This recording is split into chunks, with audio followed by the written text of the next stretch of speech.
Speaker. My question is to the Attorney General through the Speaker. Muskoka Victim Services usage is growing exponentially. Over the past 5 years alone, the yearly caseload jumped from 185 to 822 individuals. Wow. That's a 444% increase. Wow. This local organization provides critical, immediate support for individuals and families faced with challenges following crime or tragic events. They do tremendous work. Speaker, because of the changes the Liberal government made to the funding model, Muskoka Victim Services is being forced to do more with less. A funding cut of 10% has left the organization scrambling to find ways to effectively serve their clients. Speaker, will the Minister explain why the government cut funding to Muskoka Victim Services? Thank you. Attorney General. It's really a good question because, you know, in the past there was no consistency with these programs.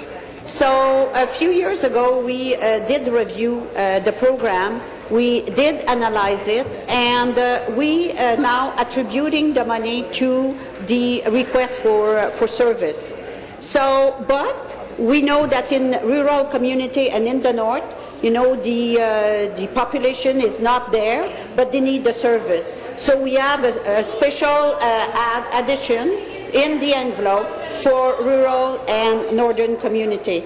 So if, and it's being reviewed every year, and if there is an increase, then the envelope is readjusted. So I'll say to the member, please, you know, speak to me, and I will give more detail with the information in hand. Thank you very much. Supplementary.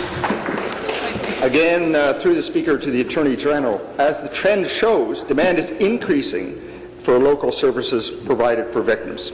With the hard work of the organization, over 50 volunteers that are doing their best to meet the increasing demand. Muskoka Victim Services has had to resort to producing a fundraising video to help make up their budget shortfall. Wow. Speaker, shouldn't increasing access to victim services be a priority for the Liberal government, regardless of where in Ontario a person chooses to live? You'd think. Attorney General.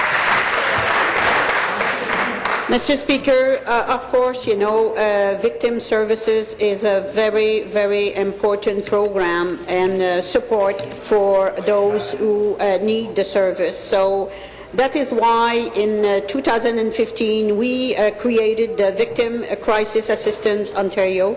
And as I said in my previous answer, you know, we are not reducing the overall envelope.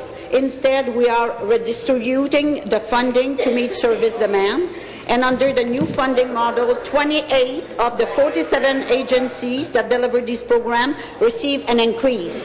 But again, you know, these this service is revised regularly, and if there is an increase in the demand, the envelope will be increased. Thank you very much, Mr. New question, the Leader of the Third Party.